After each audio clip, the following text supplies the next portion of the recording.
Sergeant Be Safe here. And do you think I fight crime all by myself? Well, I don't. There's a whole team of us, and right now I'm gonna introduce you to one of them. He's on his way here now. When he gets here, I want you to give him a warm welcome. Hey crew, Captain Chaos here. I'm also a canine handler. Here's my dog Kraken. Release the Kraken!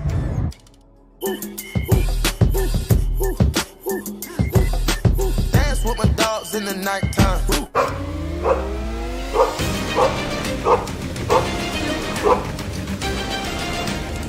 Together we fight crime and keep everyone safe. He's absolutely right. And he has a partner that rides along with him every day. It's his canine. And they work together to sniff out crooks that like to cause you and me trouble. You guys know me. I'm Rob You Blind. No, I don't live here. This door was left unlocked. You guys make it very easy for me to steal your valuables. Sometimes I get my friends Chance Wilder and Treacherous Tony to help me. Chance Wilder at your service. I'm the computer hacker and IT whiz. The scammer of all scammers. My friends Rob You Blind and Treacherous Tony often help me.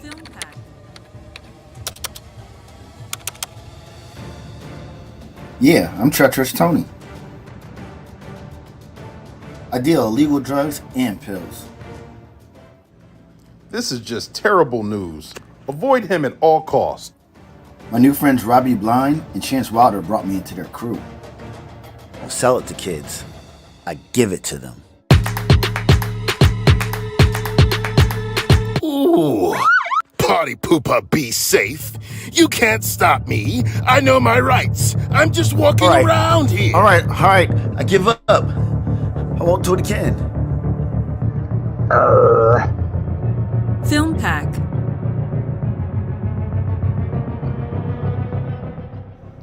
With more chaos comes more confusion. However, I'm Sergeant Be Safe, and I'll continue to stay here to give you your tip of the day to get you on your way.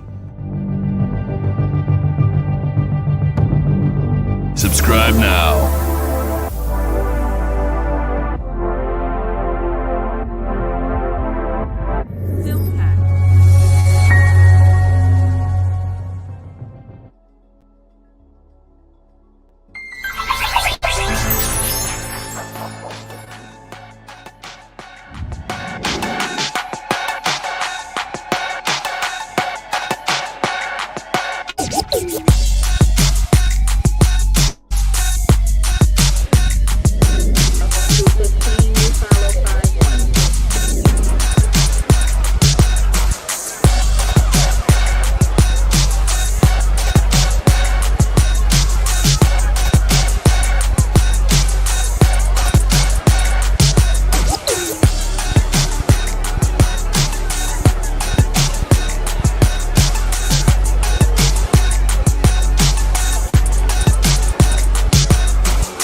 Tilman.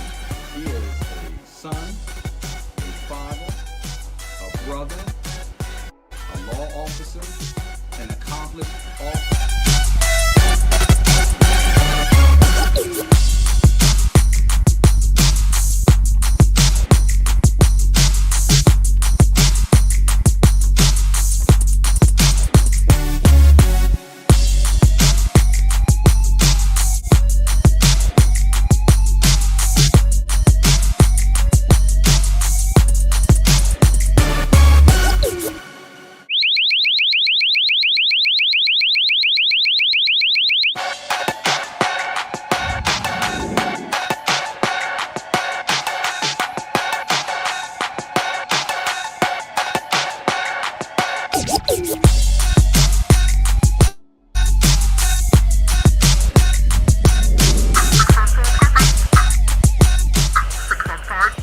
You're over and out.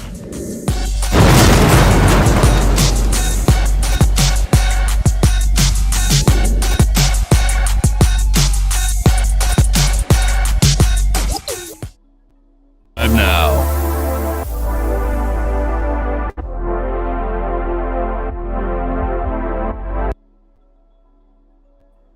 Ladies and gentlemen, boys and girls, welcome to another episode of The Lab featuring Black and Blue. I got a special guest backstage, and I'm going to bring him to the forefront momentarily. I thank you guys for joining us. Make sure you hit that like button on the way in. Make sure you tag, like, and subscribe to the show because we're ongoing.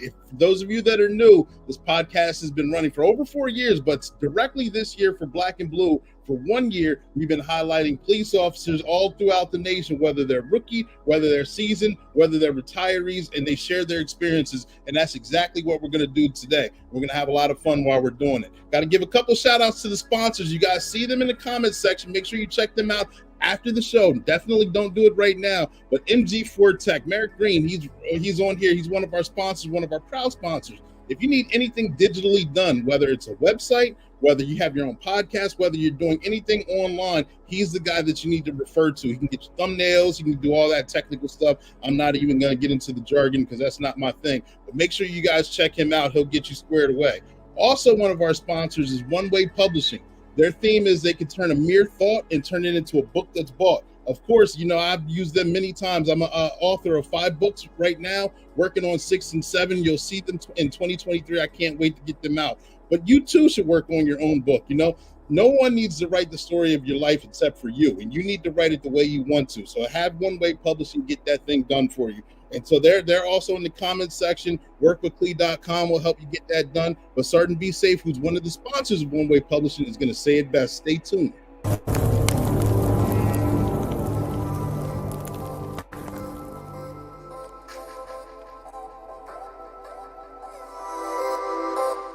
Hi, I'm Sergeant Be Safe. One Way Publishing is the sponsor for the podcast Black and Blue. And these books behind me are a few of the books that are on their website. Check out the latest one, The Lab Part 2. It just came out. It's a compilation of former guests that were on the show. But make sure you tune into the podcast. That way you can see cartoons of me giving out safety tips on how you can be safe. See for yourself. Go to the website, workwithclee.com.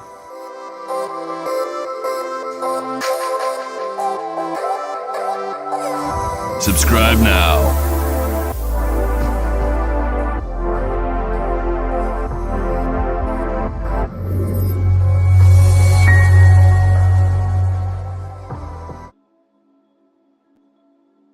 And like I said, Sergeant Be Safe will be making his periodic commercial interludes throughout the course of this podcast. We're going to have a lot of fun while he gives us his tips of the day. We are streaming on 5 different platforms, 2 on YouTube, 2 on Facebook, and 1 definitely on LinkedIn. So if you have any questions, make sure you put them in the comment section and we'll acknowledge them and answer them to the best of our ability. If you're watching the replay, you could still do that and we'll go ahead and acknowledge them later, but it'll be a little later, of course, because the show will have ended by then. We're also we're streaming on 5 different platforms. Like I said, if you're looking for a shout out, I can't see who's on here. So if you want your shout out, put your name and where you're from in the comment section and we'll give you that shout out that you're looking for. But without further ado, first and foremost, ladies and gentlemen, we're going to get into the meat and potato. Oh, like I said, I'm sorry. I'm your host, Clee Tilman, the host of Black and Blue, your podcast host, your motivational speaker, your empowerment coach, your author, and your favorite baker's favorite baker, Coach Clee, coming at you. And I got a special guest in the background right now. He's a recently elected sheriff in Arkansas. He's got over 25 years of experience in law enforcement. 8 years as a Navy vet, even though Army does lead the way. Well, we already talked about that backstage. I'm pretty sure he's going to roast me when he gets on here. But ladies and gentlemen, without further ado, I'm going to bring him to the stage. Leroy, are you there? Yes, brother, I'm here. Brother Tilman, good to see you. Go Navy. Good to see you as well. Good to see you. Thank you for joining us. Good to see you. Absolutely. But before I ask you my first question, Sergeant Be Safe wants to give you a warm welcome to the platform.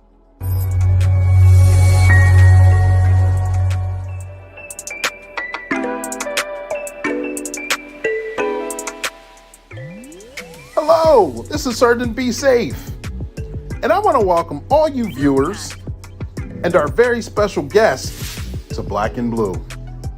So get your questions ready and enjoy the show.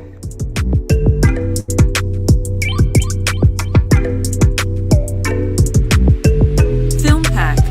Subscribe now.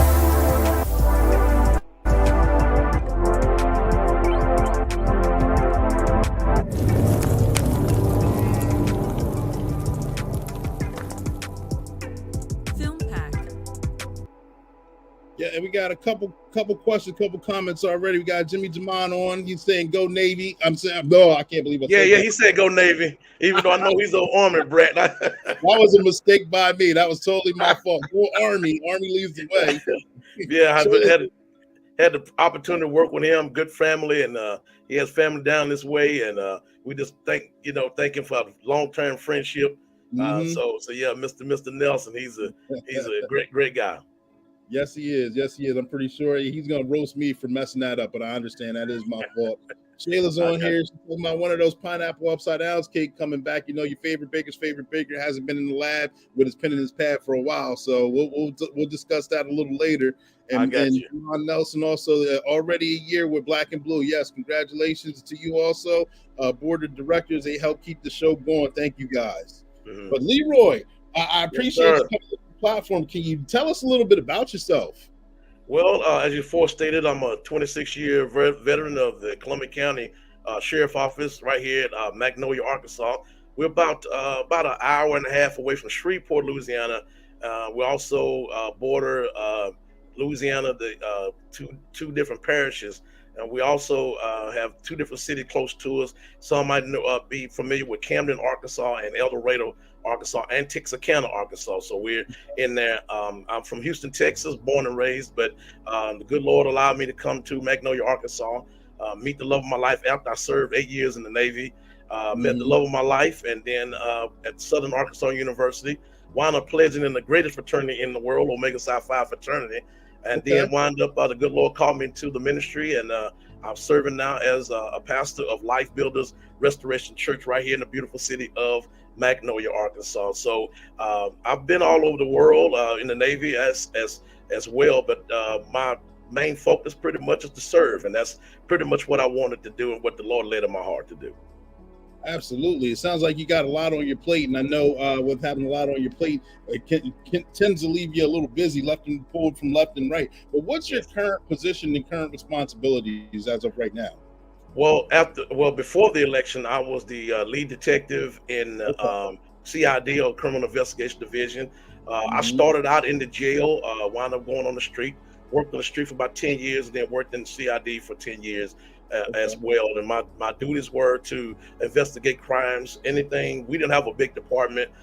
We probably have about 18 sworn officers, but my main thing was to investigate crimes, whether it was sexual crimes, stolen property, what they call maybe even what they would call more of the high dollar crime, the white collar crime, but it would just like crime, everything from murder to motors. That's what we wound up doing. So that was my thing. I went to CID school, went to many of the leadership classes. So that helped me to be a great detective and a good detective where I am now. Gotcha. Thank you for sharing, and congratulations on your winning the election, on being the sheriff as well. I know, as we discussed a couple months back, I know the election was pretty strenuous, and your schedule was pretty tight. So to actually complete that milestone, that's a huge accomplishment, and congratulations to you. I appreciate that, man, and I really do appreciate all the support and love that poured, through our campaign, throughout the country. I know a lot of people from all states, and so we really had a lot of support. I ran as an independent because I just believe law enforcement. I believe law enforcement should be independent. I just don't believe that we should be holding to either party, because when a criminal or something happens, they don't break in your house and actually you're Democrat or Republican. You're just a citizen of that county or state or wherever you may be. So I've always had that, just being neutral, but making sure everyone is safe. was one of my main things in this campaign, making sure that we have our campaign slogans was a share for fairness, a share for safe communities, a share for everyone. So I wanted everyone to kind of know what my background would be or what I would do as a sheriff. And so I believe that message really resonated with all the citizens of our county. Yeah, that's a message that everyone can latch onto, and it makes perfect sense. It makes that's the guy who I want in that position. I can see that happening. Yeah. So let me ask you this. What gave you the burning desire to have over 25 years in law enforcement itself? What kickstarted your career? Was it from you were a kid and like, I want to get in law enforcement, or were you away in the Navy on some boat in the middle of the sea getting rained on or something, and someone had a speech with you, or what actually gave you the kickstart to actually want to go down this career path? Well, as a preacher kid, I was a PK. I grew up to where it was all about service, and that's one of the things that I really wanted to do. As a kid, I wanted to serve. I looked at the people in the military. One of my schools that I really wanted to attend was Texas A&M. I saw the uniforms. I saw. I have a lot of people in my family that served in the Marines, so that's what I love the uniform. It's like the servitude was one of the things that I wanted to do as a child, and as I became a teenager, I always saw myself or was in positions where I was serving always. I wound up being the FCA, which is Fellowship of Christian Athletes. I was a football player, and I wanted to be over the FCA. I wound up being over FCA. Then at the same time, got into the military. When I got in the military, I found myself serving. So when, as today's time, when people want to quit, give up in me was not in me always, because I'm always concerned about what other people or what can I do to help make the situation better. Right. And so from that point, I wound up, like I said, got out of the military, came to school, and then at the same time in my fraternity serving, wound up coming to the sheriff office serving. And so I would always go out and see what the needs of the people. I couldn't satisfy everyone, but at least if I can at least do my part, I believe everything would be okay. And so from that point, I wound up serving as a pastor. So servitude has always been a priority to me, always, even from my family. Want to serve, to be the best father, be the best husband, to serve and let, because it seemed like I said before, it seemed like everybody now is to the point, what's the use?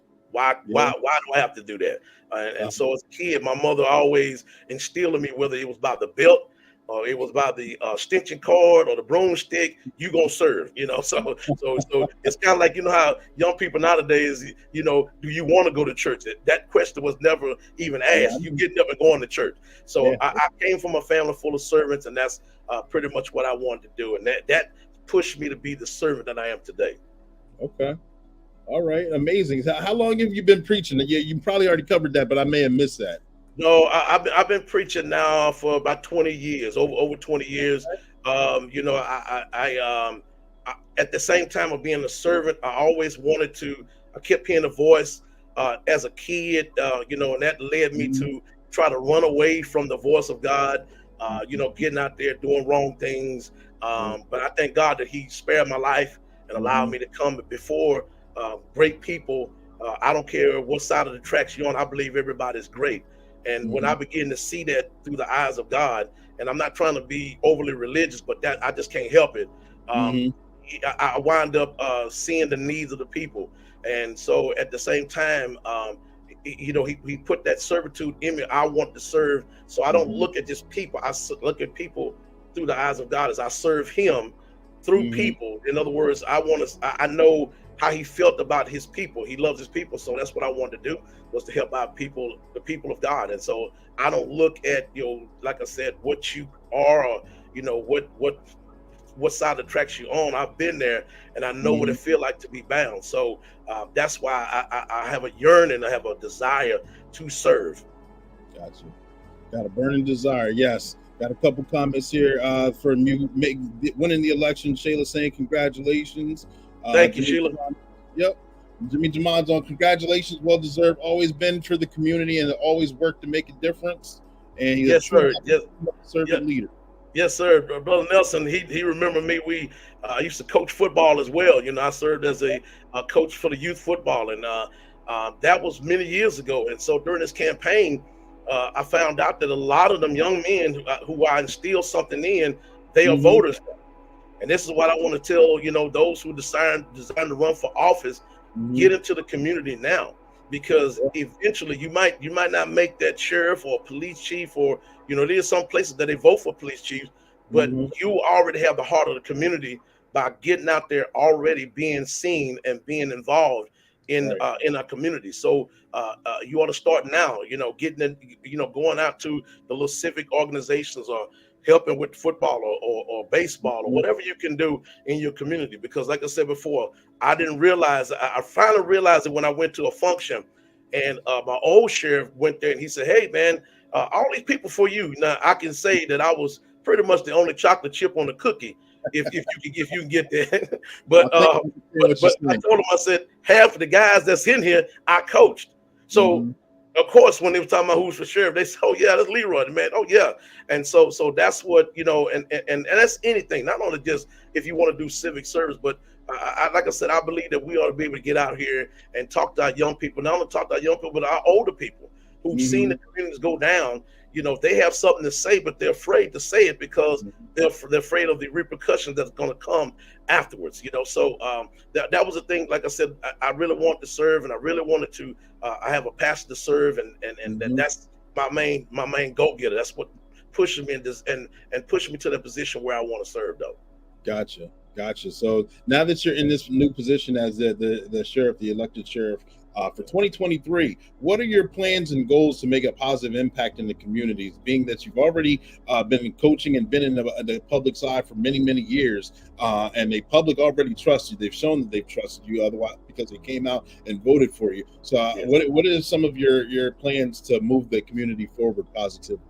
Well, one of the things is not only by me being more involved, or being freer not to be involved, getting some of our officers to come out from the desk behind the wheel, getting out there and start talking to young people. Not only young people, like I said before, talking to the community at whole, and start Mhm. finding out what is some of the areas. Because, like I said, law enforcement, there's no way that we can solve all the problems, but Right. there's a way that we can have our finger at least in every situation. Everything from stolen, cars to dope. We should be able to have the confidence from our community to somebody to come and talk to. And you know how it is now. Nobody want to know they give their name or anything like that, but they still want to let you know that these are things that happen on my boulevard, or my street, Mhm. or in my community. So I believe that as my officers, the officers that are at our department, I believe trying to get them out and be seen at the basketball games, the football games.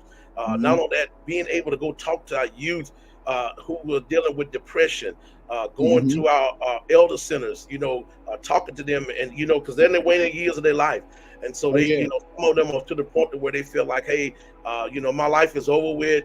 What can I offer? And I want to tell you that one of the things that during the campaign that I talked to another sheriff, one of my good friends, and we both came to the conclusion. I believe we said that we should visit the homes more. We should Mhm. visit more of the what they would call the elder centers, because they're a voting block too. And Mhm. it was more than just the votes. It is about reaching and touching those hearts of your community to let them know everything will be okay. And Right. I believe that getting my officers out, or getting being had the sheriff department be more being seen doing something rather than just speaking. And I believe that's one of the things that we're going to do in our department, get us out there, being able to be seen and be Mhm. more visible. I think that'll help us out even tremendously. I think so as well. I know community policing has been a hot topic on this platform for this entire year, and that sounds like that's a 101 community policing right there in itself. Getting out and being available to senior citizens, middle age, and your youth, and the full run of the gambit. So I Yeah, mean, I think yeah. you got a grasp on that. Hmm. Yeah, yeah. You see, we also now we're in the digital age where Hmm. all young people have social media. I Yep. mean, now it's like I have a young son who's playing football, and so they're on digital media, and I believe that we need to have officers able to understand digital media. You do have some officers that don't like this new technology. They don't like, Facebook. We didn't have all that when we grew up. So they don't understand it, and I believe some people just don't like change. They don't like stepping out into the new millennia, as they would call it. So I believe that what one of our things now is that getting officers to look and see, what's going on, who's tagging who's doing different things on social media platforms, and how things are getting started. And I believe that that's one of the things as officers we're going to have to invest our time in. I got my what they call it, Instagram account. I don't know anything about. All I know about is a Snapchat or whatever that is, Snapchat or whatever. I'm just trying to get on all social media platforms so I can at least know what's going on in our community, because I will tell you what they'll tell you what's going on. So I believe that that's one of the things also that we as officers, especially in my department, we're going to be able to have a division where our social media platforms will be able to get out and interact with our young people. So I believe that's one of the things that we need to do. Gotcha. Yeah, social media is here to stay. I do know that. Far like one of my cousins told me that Facebook is for old people, which I know my cousin is still a teenager and all. Oh yeah, yeah. Yeah, that's the only thing we can. That's the only thing we can really maneuver. There's other stuff. Nah, man, just put me in the back somewhere. Yeah. Well, we're starting to come into the generations that only know social media, only know having. I remember, I know, showing our age, going back to the day when we didn't have social media, we didn't have cell phones. We actually had to go outside and play, and those were good days. And I'm glad, because there's no minute record of things that I did growing up. Now we're coming into the generations that's all they know, and that's going to be the highest form of communication. Yeah, well, and I know we don't want to tell our age, but during those times when we rode our bike and made guns out of sticks, it opened up our imagination. It opened up it broadened our imagination, and so a kid can be anything that he wanted to be. But now, I just remember now just seeing now these young people, their mind is not stimulated, and now you got more on the social media part, how devious I can be. Picking at a young person or sexting or different things like that. Now that type of mindset, if I show a little flesh now, can I, what else can I show? Can I show my body parts? Can I do this? And wind up actually damaging themselves more. And all we had to do was, I made a post up there on Facebook about 8-track tape players, and I said, no, we didn't have a reverse or rewind on there because the music was good back then. Now I don't know all this little choppy stuff that everybody listened to. I can't get into all that. I mean, me and my son and my family just went out to eat, and he was playing some music, and I'm like, dude, what is he talking about? We had people like KRS-One and Boogie Down Production, that we had good people. The only crazy, I would say crazy, but the only guys that talk like that was actually what they would call English majors, and that was DOS Effects. But they made sense. And I'm not putting everything down, just saying they got good beats. I can't grasp it. And maybe some of the football injuries we talked about earlier is coming back in my mind. I grew up with Ghetto Boys and different stuff. So young people now, like I said, is, whoever heard of just download your music, you making an album and they just download on the phone. We had to go to record stores and the cassette stores and buy different stuff. So, I mean, like I said, technology has changed so much, but if we don't engage it, we're going to be left behind.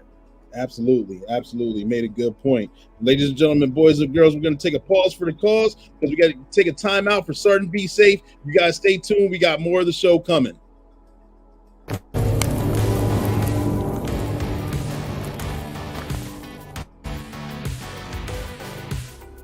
Insanity. Doing the same thing over and over and expecting different results. Sergeant Be Safe here, and I'm stuck in the office. I'm stuck. You want to know why? I'll be completing reports for stolen vehicles. Yeah, that's right, stolen vehicles. I tell people all the time to lock their doors and put away their valuables. However, this continues to happen. Do you know that about approximately 95% of all auto thefts can be prevented? Here, let's go for a walk, and I'll show you a few examples. Example number 1, you go to the store and you leave your car running. Little do you know that Chance Wilder's on the prowl. He sees your car running with the door unlocked, gets in it, and they're off. At the start. Oh no! Frustrating. Let's move on to example number 2. You're at home and the car's parked for the day. But you feel safe and secure and believe this could never happen to me. And there's Rob You Blind going from car to car. Just got Party caught though. pooper, be safe. Hands up. You're coming with me. Ooh. People leave their car doors unlocked, and believe it or not, their keys in them. Here's video footage of someone going onto someone's driveway and entering their car, and guess what? Stealing that too. Even if you don't keep your car key, don't keep your spouse's key in the vehicle either. Believe it or not, they park right beside you. So therefore, take the extra step, lock your vehicle, and take your keys inside. So here's a little bit of information for you. If your car is ever stolen, and then I find it and recover it, it's usually not in the same condition that it once was. It could have been involved in a motor vehicle accident because of joyriding, or just have more dents, scratches, and damage on it. You'll get an incident report and a tow bill. Your insurance company may cover the towing and recovering fee, but you could also have to come out of pocket with some extra expenses. So now let's move on to example number 3. Parking lots at major businesses are prime targets. Lock your doors, put valuables away, park in well-lit areas, and definitely do not, I cannot stress it any harder, leave your vehicle running in the parking lot. Because no matter how many times Rob You Blind and Wild Chance go to jail, they will always take advantage of a prime opportunity to take your valuables or steal your vehicle. Don't be an easy target. Hands up, you both are coming with me. Ooh. These are just a few examples of how you can protect yourself and be vigilant with your property. And that's your tip of the day to get you on your way.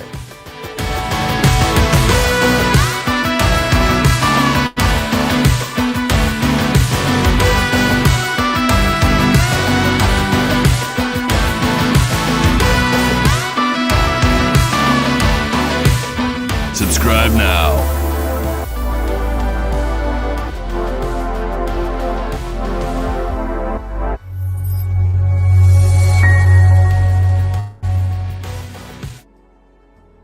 And we are back, ladies and gentlemen, boys and girls. Thank you guys for tuning in to Black and Blue. We just took a brief pause for the cause. Starting to be safe, giving out his friendly tips. I hope you enjoy that. He's a fun cartoon character to have on here on this platform. But we had backstage Leroy Martin. We've had a great discussion thus far, and we're going to continue on that discussion. Leroy, you still here? Yes, sir. Still here, man. There we go. Hey, so we talked about the kids and playing outside and social media, and how being on social media, it playing outside, it evolved our imagination. We used to make guns out of sticks and playing outside, exercise, breathing fresh air, getting some vitamin D from the sun, getting so many good things. Now we're dealing with a lot of kids and mental health issues, or parents with mental health issues, or being on meds, whether they're legal or illegal, prescribed meds or illegal meds, self-medicating in so many different ways. How are you seeing height and mental illnesses throughout adults and children? And how do you think we as law enforcement throughout the nation should take on this challenge on dealing with these crises? Well, I believe everyone has seen a spike. I believe it's more of the social status that we're dealing with today. The fears that we're having that is triggering those mental parts. When we talk about mental illness, we used to think the children that used to ride on the shorter bus or the small bus, they had more physical ailments, and those are people you can kind of deal with because at least they have their mind. When you lose your mind, pretty much, I mean, it is to the point now to where we as law enforcement are seeing people that we played ball with, went to church with, seeing in the grocery store, all of a sudden just snap, and now you're not understanding. Why are they like that? Now we understand a lot of times drugs are the main one of the main I would say perpetrators of that. But then we also have to deal with people who's dealing with sexual abuse, who's also dealing with physical abuse, and after a while, sometimes people hold all that in, and it just comes out. And so just like in the thing we're dealing with military people, PTSD, that's another form. They might have called it something else, but each one of us or each one of them are having that type of what's the episode that's causing them to not grasp it mentally. And so you asked about what can law enforcement do. One of the things that we could do, like I said, if we've been seen out there, I've noticed that a lot of people have mental issues. They'll respond to people who they trust. They go to see maybe a psychologist or something like that. Those are people who they trust. I've seen them, I mean, they hollered at me, did whatever, but when they see that you care for them, or when you are a person who like to de-escalate, that's what we're dealing with now. Is officers must take what's called de-escalation classes now. When you're able to do that, now some of them they're more physical. You're going to have to use less lethal devices to pretty much calm them down or to get them under control. Because, like I said before, you're seeing now most of the school shootings are people who are dealing with mental disease or mental situation in their life, and so a mental breakdown. And so I believe as society we'll push that to the side because we feel like we can treat it with medication, but it's only so much that medication can do.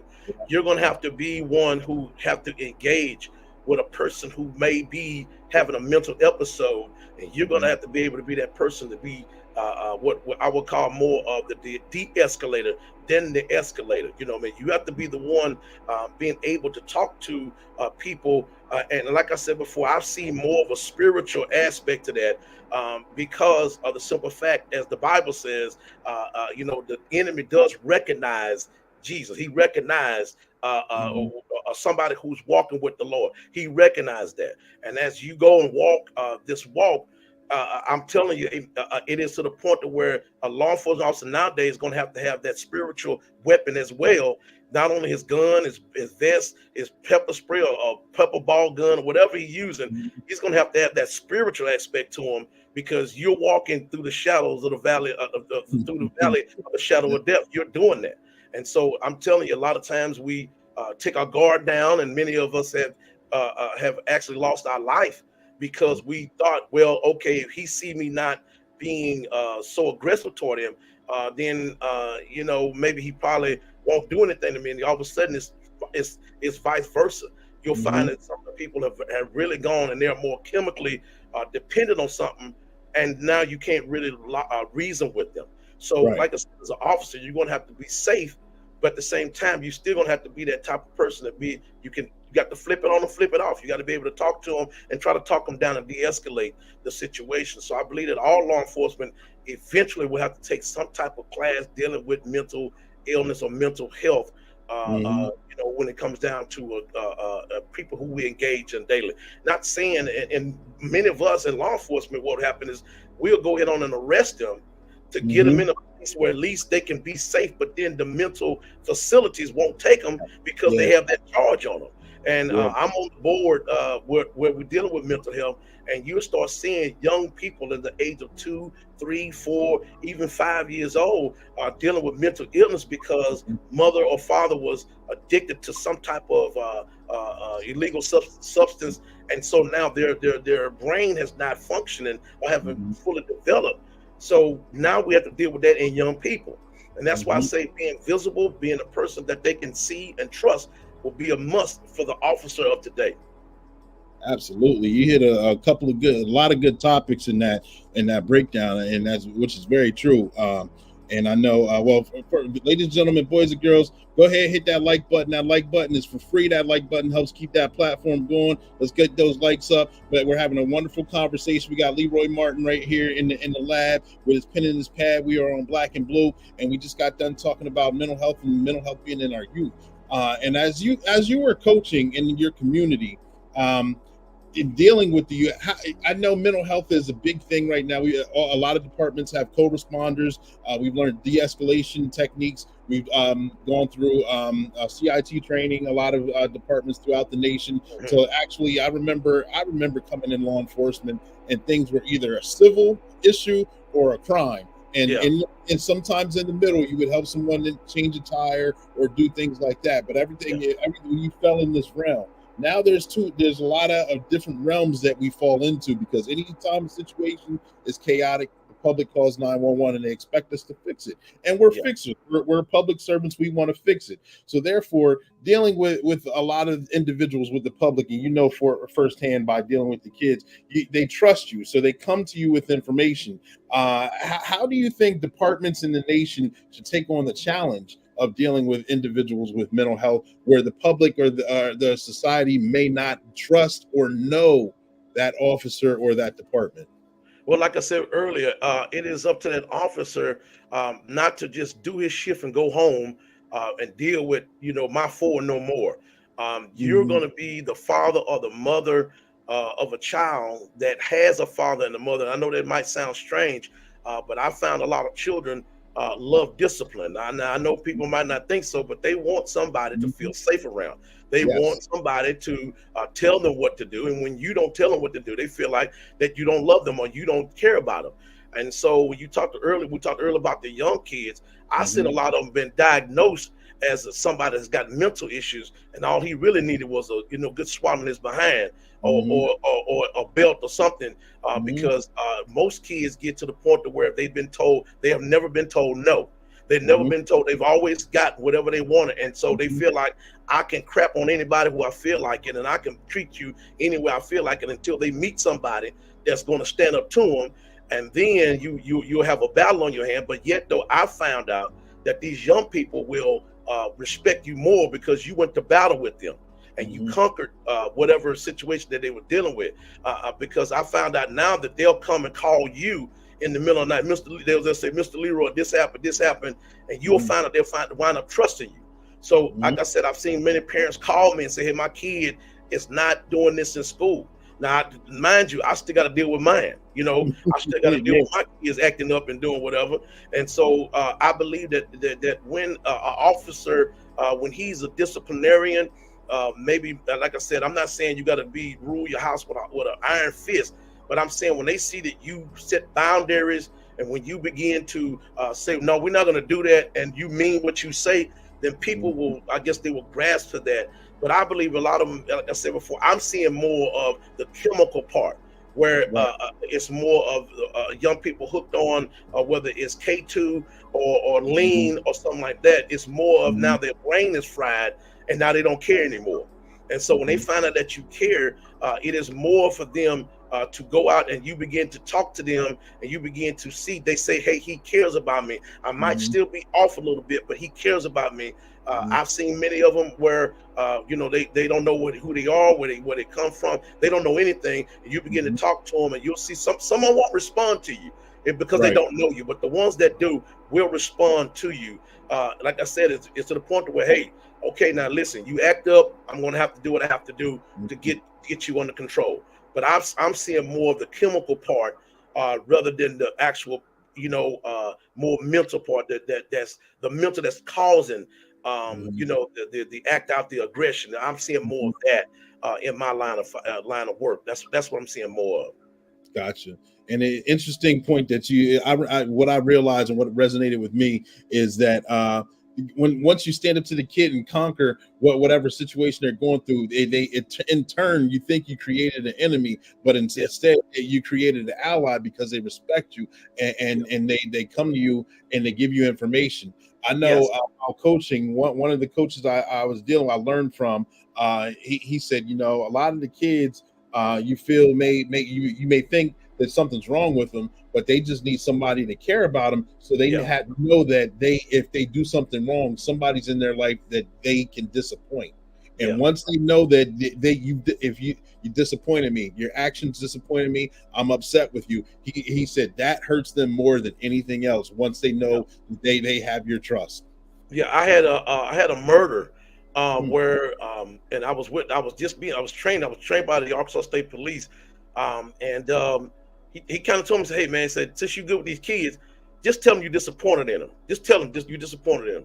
And I started beginning to talk to him and read him his rights or whatever.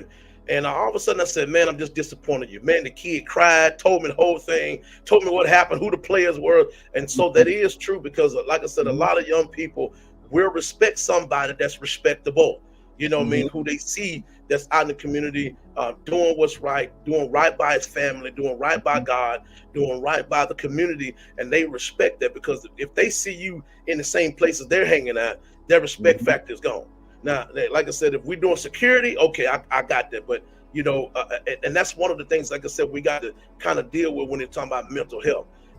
You know, one of the things that we deal with, especially in our community, you know, when they see policemen or law enforcement officer, the first thing they say is, you see that man over there or see that woman over there, they're gonna get you when you be bad. So what that does is that puts that stereotype in their mind that all police are bad. And so from that point, that trust factor is gone.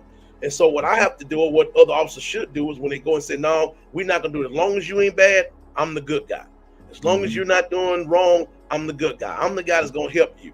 And so I had to learn how to do that, because now my kids know they're terrified just seeing the lights, because they seen me in action.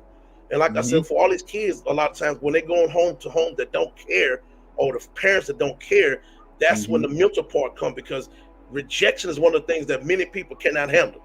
And when they see the mom don't hug them, or dad don't hug them, or there's nobody, then the gangs open up and say, hey, I'll give you love. It might not be the right type of love, but I'll give you that type of love or attention that you desire. And then they say, you know, that's when they start talking about, you know, family, if just because they blood don't mean they kin, and all of those stuff like that. So here we are, we're in a situation where our young people are actually believing some of the stuff they're being told at a young age, and it's actually been detrimental to them. And so, like I said before, I think that that's one of the things as law enforcement, we're going to have to overcome the stereotypes. That's one of my things in my campaign. I said, my thing, what I want to do is delete the old stereotypes, or the plaguing stereotypes of law enforcement, and give them positive ones.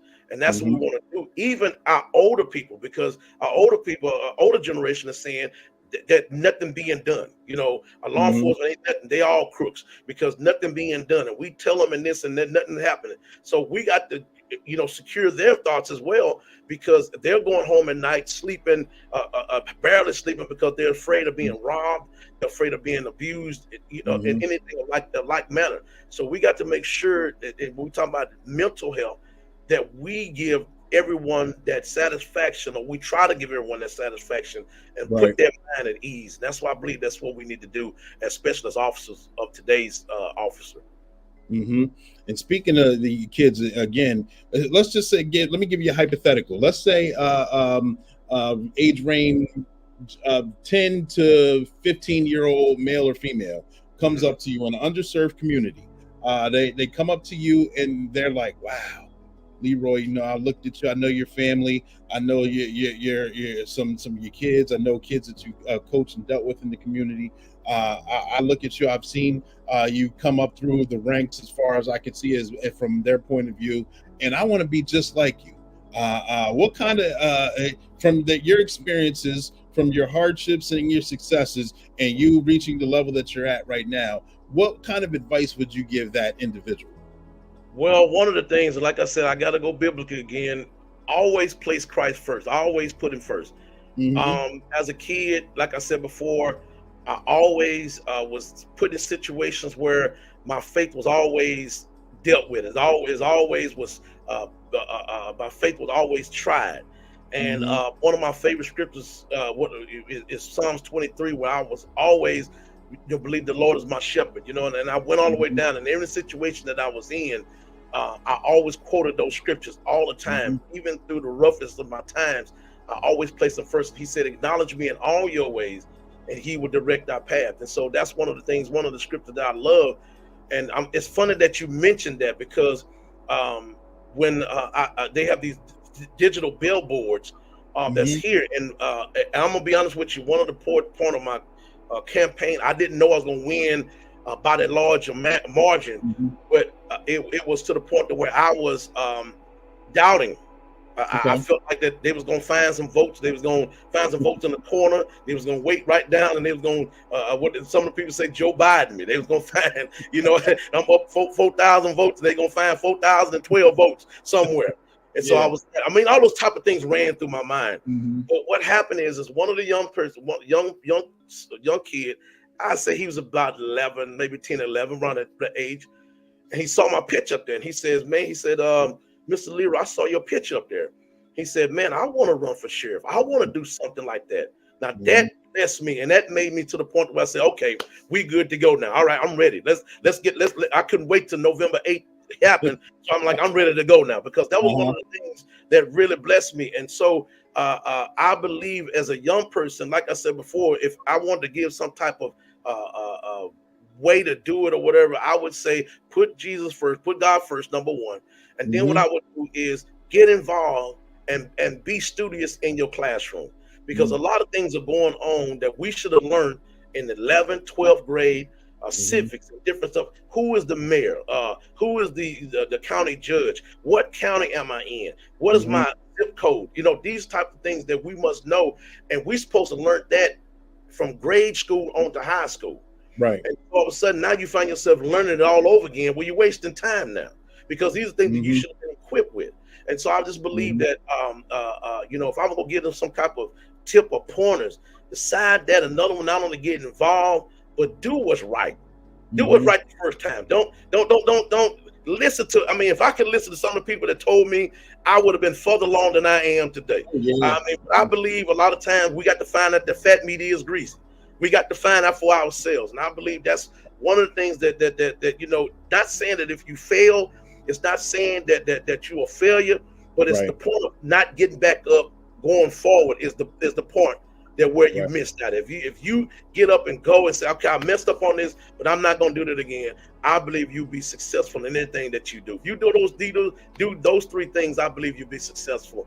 And like I said, don't let nobody just damper on you. Don't let nobody push you down to the position where you feel like you're lesser than, and you feel like that you are you will never achieve anything.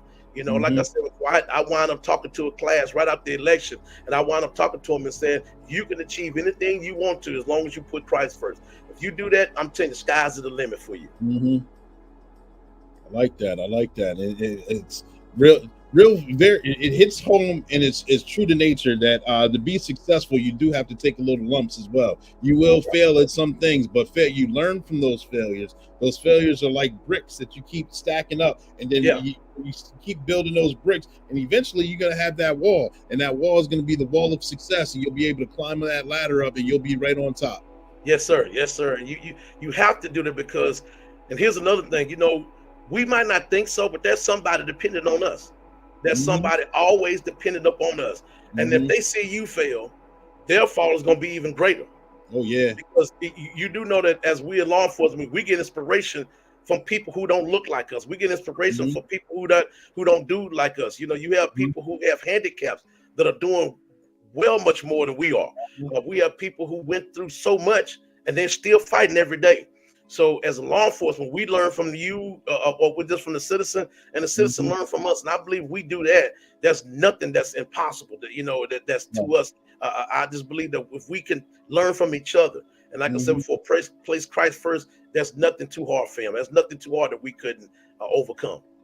Right. And I remember backstage you were talking, and you said this on the platform itself.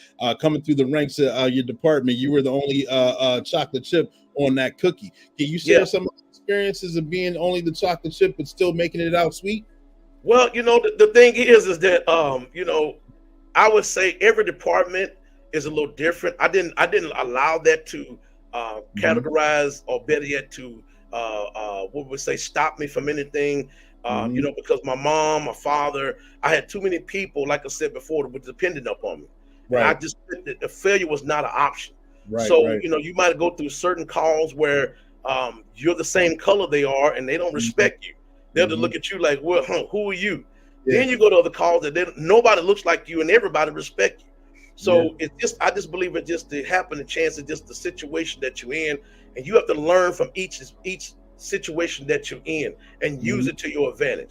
And like I said before, it started to change when everybody starts seeing me everywhere.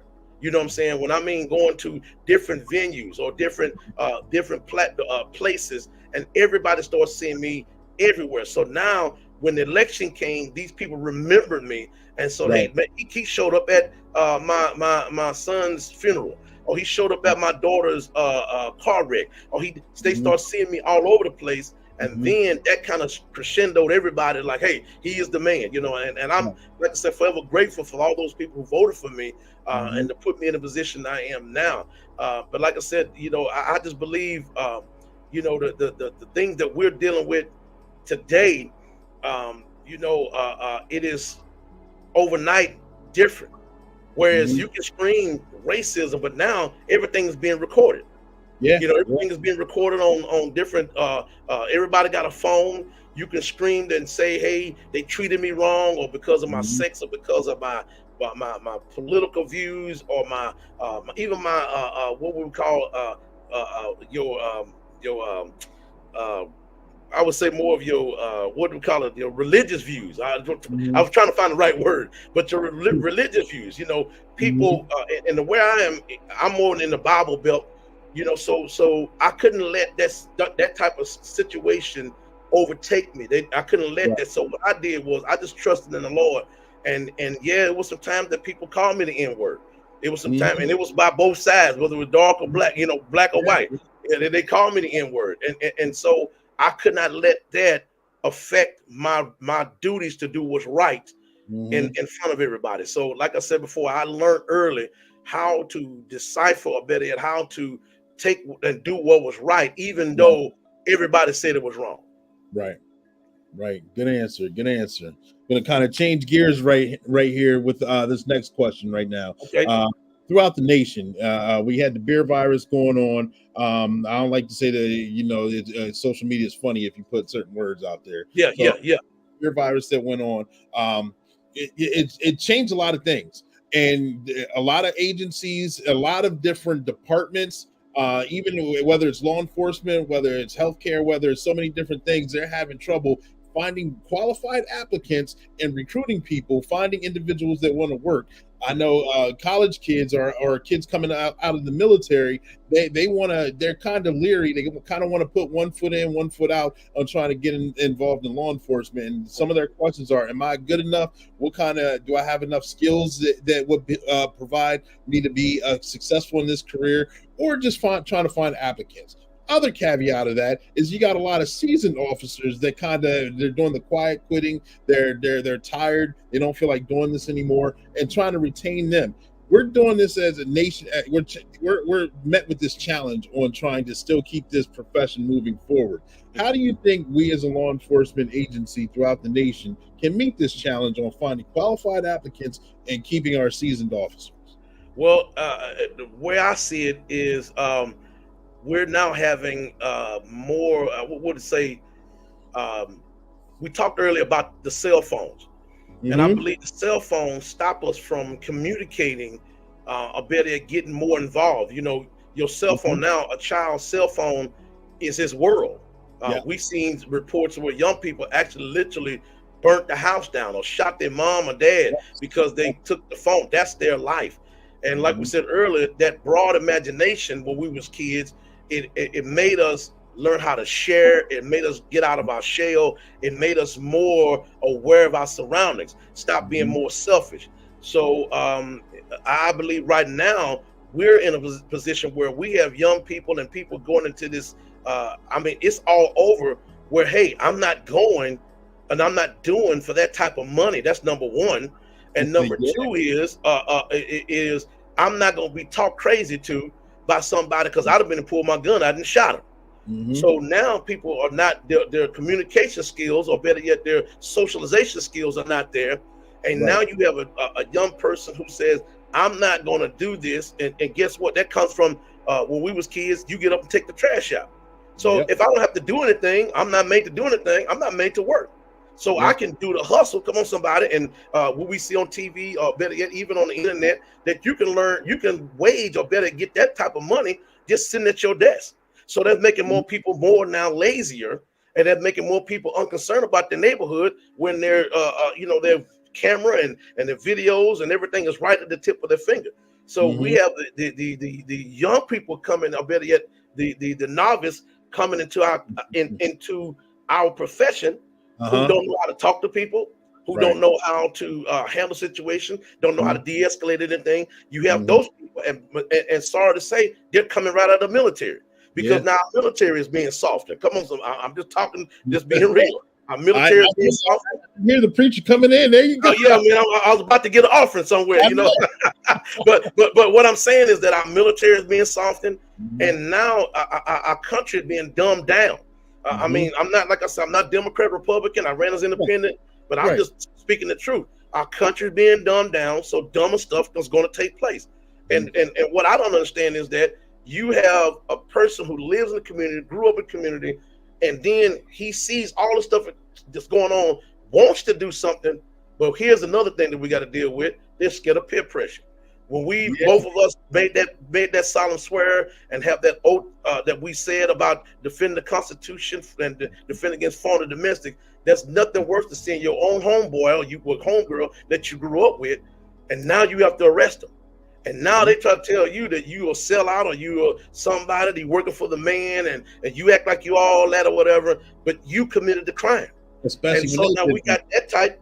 Yeah, we got that type, and now we got our seasoned veterans that said, "What's the use?" Because if I arrest them, the judge will let them out within 24 hours. By the time so now you got both parties not caring. So now you got those. We have those people like ourselves who said somebody gonna have to take the trash out. Somebody got to clean up. Somebody got to wipe the thing down. We have roaches all over the place, and thus that's an extra load upon us when you have people who viable, who are able to do but refuse to do so. And so, like I heard that old saying, what it is, shame on a dog that don't bark on his own porch. You know, and this is where our communities are going down, and this is why our nation as a whole is going down, because we cannot sustain. I think it's by design. I think it's by design to make sure that our departments cannot handle the load that we are tasked to do. Now, I just think that's what happened. I think we're being dumbed down by the powers that be, and now instead of being that officer like me and you, I'm not saying we're all that, but I'm just saying I know we have an oath to try to keep our community safe, but that's it's not a thing of the past. Not saying it's all done, but it's creeping in more and more, and you're seeing more officers. You know, like I said before, that's why they don't go. When they get off work, they don't go to the basketball game or go to coach a football team or do whatever, because what's the use? And both sides are saying the same thing. And this is why I'm saying the seasoned officer, it is worth something, because one day one of these young people or even an older person will come to you and thank you for the many things that you've done. And that right there ought to light a fire up underneath you. I don't want me to take up so much time, but when the not George Floyd, but I can't think of the other one where the young man was shot by the police. I believe it was in Wisconsin, and it was all over the news. And there was a young man who reached out to me. I forgot about it. It happened maybe about 10 years ago. And I was out one time, and the chief of police of our city was out, and we had a string of murders going on where he caught one of the young men. He wasn't involved, but he knew he was pretty much mentioned. So the chief engaged him. They got to fighting. Well, I saw him, and I got him a vehicle, and I tackled him. But the chief was coming out with his gun. Well, long story short, he thanked me because he said, "Mr. Leroy, you saved my life." That could have been me during that time. And I have kids now, and I teach my kids now. There are some good officers. He said, "I was one where I hated police," and he said, "I really thank you for saving my life." Now at the time I'm thinking, well, that's not saving your life, because I did that. But then as I thought about it, the chief was coming out with his gun. And he was getting ready to blast him, and I just happened to be there. And what I'm saying is that this young man thanked me. Now there are some that won't thank you; they'll just still call you a pig or whatever. But I'm just saying that for the older officers, we're still gonna have to carry that torch, because there's nothing worse than that light go out, and then we're in total darkness. Yeah. Ladies and gentlemen, boys and girls, he hit a lot of nails on the head with that one. Yeah. I mean, and so even the scripture tells us, "Let our light so shine that men can see our good works and glorify our Father which is in heaven." And like I said before, that's the light that's in me to serve, because I know this is what our Father will want us to be. He will want us to go out and serve and do. He even said in his word that he became a servant. So that's one of the things I said before. Old and young coming in, your main thing is to serve. What is one of the models of law enforcement? To serve and to protect. So that's what I believe we lost sight of that because of some of the issues that we've seen in our media, some of the issues that we saw on different, different things going on in our communities. And I'm gonna be honest with you, I was one young man that hated police too. I told the Lord, I said, God, I am not going to be a preacher, and I'm not going to be a law enforcement officer. I told God that. I'm telling you now, I said that. I was my thing, and I know one of the things he said about I was going to be a professional football player. I had the size, I had everything right. I was ready to go out. That was my dream, and I told God, I'm not going to be, because I saw what my dad went through, and I also saw what happened with the police. I mean, I got pulled over and harassed and different stuff, but then I saw there's much more to law enforcement than actually people will let you see. So that's what I'm saying. We have a problem, and especially in our community where we have our officers who are out there fighting tooth and nail and not and getting hit from both sides. Whereas, like you said, I'm a detective where you have people who will, they'll give me information, but we can't use that in the court of law. We can't use hearsay. We got to have evidence. And we know what happened, but and so people think, well, they got away with murder. I've seen it where they don't get away with murder. They might got away for right now, but things happen to them that, man, we could never do to them. I mean, things happen. So I just believe, man, that we as the African American officer, not trying to make it just, but I just want to show you from our eyesight and the people out there that we're getting hit from both sides, and then going home to your family. That's all you have, because your family will be the one that uplift you, because they'll know. Like I said, my family a lot of times see me come in defeated.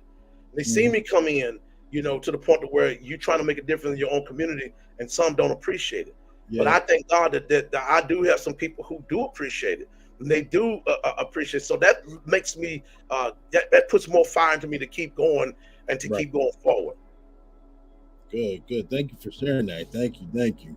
Absolutely. Ladies and gentlemen, boys and girls, stay tuned. We're going to take another pause for the cause, and we're going to come right back. All right. Sergeant Be Safe got something to say.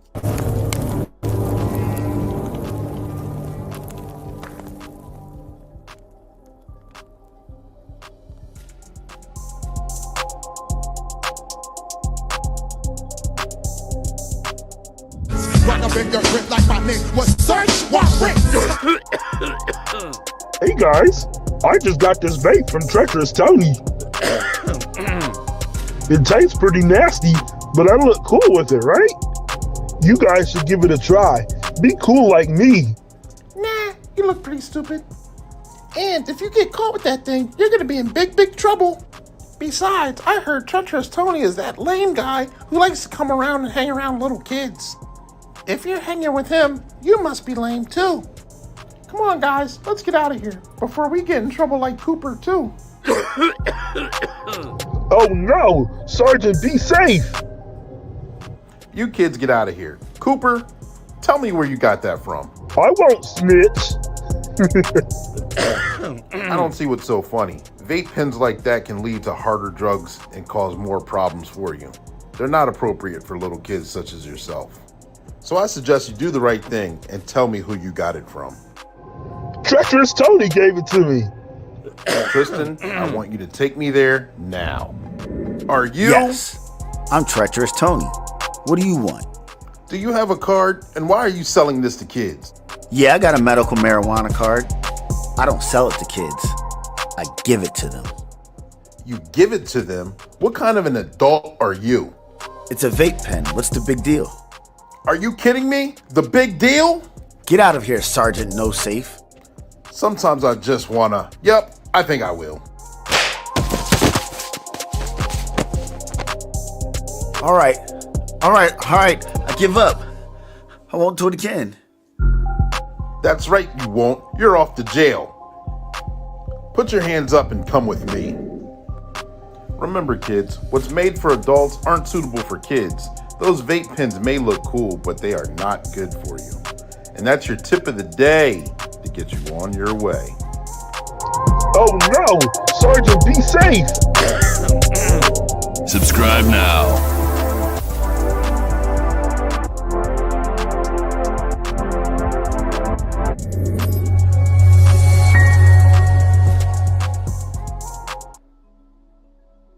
right, ladies and gentlemen, boys and girls, welcome back. That's a commercial with Sergeant Be Safe.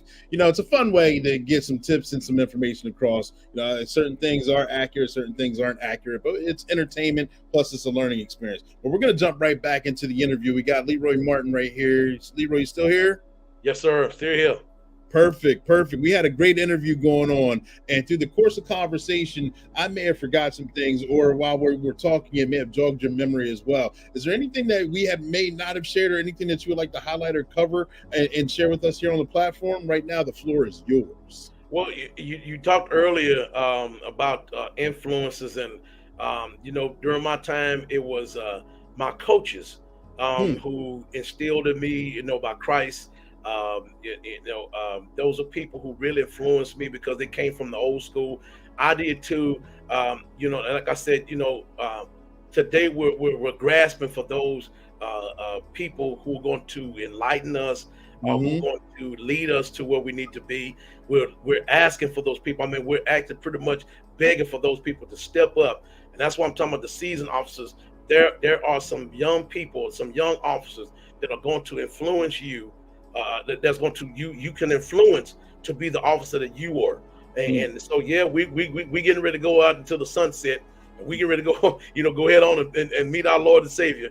But that light has to be transformed back to them. It can't be taken with us, but it can be left here on this earth for young people to for the younger generations to go ahead on and use the same tools that we use to be the great officers that we are. Good point. Good. Thanks for sharing. Leroy, it's been a pleasure to have you on the platform. We learned a lot. We got to share a lot. We got to laugh a lot. We got to take some things lighthearted, and we got to get down to the nitty gritty and get some serious topics out and discuss them too. I appreciate you coming on the platform. Again, congratulations to you on your newly elected position. I'm sure you're going to do a great thing. I look forward to watching you flourish and thrive and being a positive impact on the community. And when you help one community, a rising tide raises all ships, and it helps us all out. And we appreciate it. Thank you for coming on the show. I don't want to monopolize your time too much more, but I truly appreciate it. You're always welcome to come back on Black and Blue, and we'll have a tremendous interview. Yes, sir. I made sure I hit that notification. So, man, when you come on live, I'm there, man. I just want to make sure that I'm a viable part of law enforcement. And like I said, if other officers want to reach out to me, you can. I'm on Facebook. Also, I have my Instagram. So you can look at, I believe on my Facebook as EVG, as Evangelist Leroy Martin. And then also on my Instagram, and also I'm Sheriff-elect Leroy Martin. And that page is going to change to Sheriff Leroy Martin come January 1. So, I believe that you're doing a great thing here by making this podcast, because I believe other officers want to talk, but they can't because they're scared of retributions. I just think that other officers, and I think that we need to have more dialogue, because I promise you, we're going through the same thing. It might just be a different flavor. We're going through the same thing in our communities, especially even in my family time. I'm looking at my kids, and they grown now. They're in their 20s and get ready to move off. I got 2 kids in college and 1 in high school. And so it's like one day they grown, or one day they born, next day they in college, getting ready to walk down the aisle. So many people don't realize the number of hours that we spend away from them. And we don't, and so sometimes our kids, and mine have expressed that they felt like that they was left behind because I was so busy with the community that I was forgetting about what was at home. So that's what I'm saying. And I believe, we all need to kind of reach out to each other, because then it could have been, what if I would have stayed more with my kids, or what could have happened if I spend more time with my children, So, and like I said, that's why, I cherish the time that we are together. My kids know I don't hold nothing back from them. I spit the real, as they say. And, so that's what, the thing is, we really need this. We really need this broadcast. And I'm hoping that this broadcast, and you're on 5 different platforms, I hope it wind up being on so many broadcasts that you go syndicated. I believe that's what we wind up seeing your face all plastered all over these social media platforms to big numbers. And I just hope that law enforcement have a place to come to express their views and different questions, that they might have. Hey, did you have this going while you was going through the ranks? Did you have that? And so I believe we all pretty much went what it said. We all ate from the same dirt pile. I believe that's what we did. Absolutely, made couple good points there, man. I appreciate it. Ladies and gentlemen, boys and girls, thank you guys for tuning in. We go live weekly. Each week we have a special guest. Yeah, I'm not going to tell you who the next guest is, but 2023 is right around the corner, and we're going to take it by storm, and we're going to continue on and have fun. Thank you guys for tuning in. We love you. 10-4, over and out. Oh, don't go anywhere. We still got another commercial, but make sure you guys tune in. All right, here we go.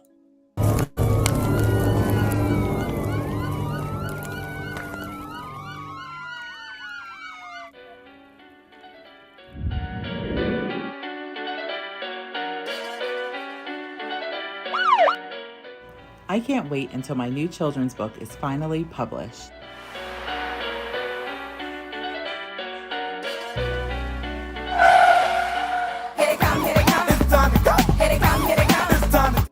Just riding along in my car listening to music. Yeah, of course you are. And you're not looking in your rearview mirror either. OMG, is that Sergeant Be Safe behind me? Guess I should get out of the way. Oh my goodness! Pull over to the right and get out of the way! There's an emergency up ahead and I need to get there! Drivers, you should be operating your vehicle with your radio at a reasonable level.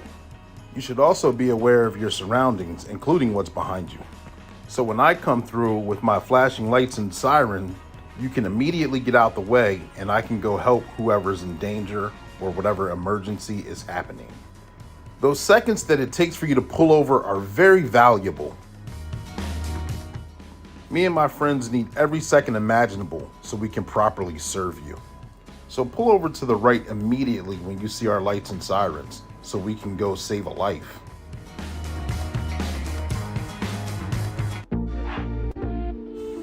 Ah, my packages have finally arrived. About time.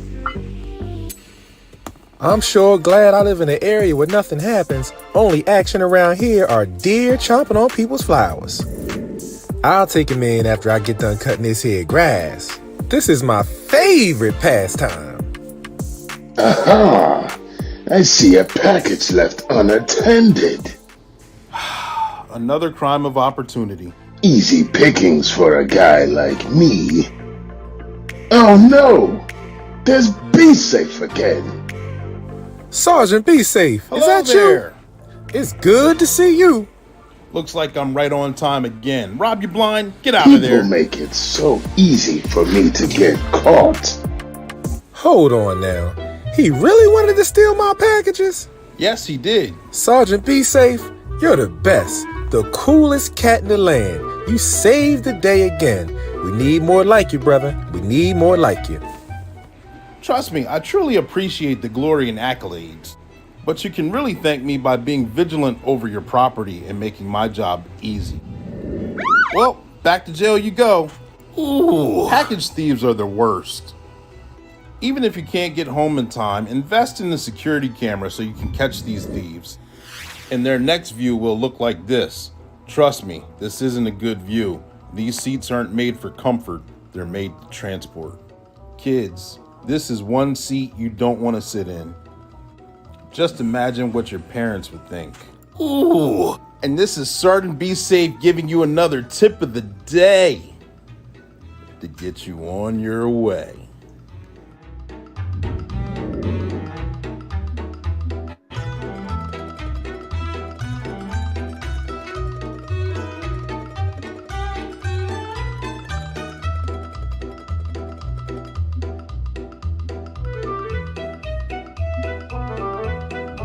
Subscribe now.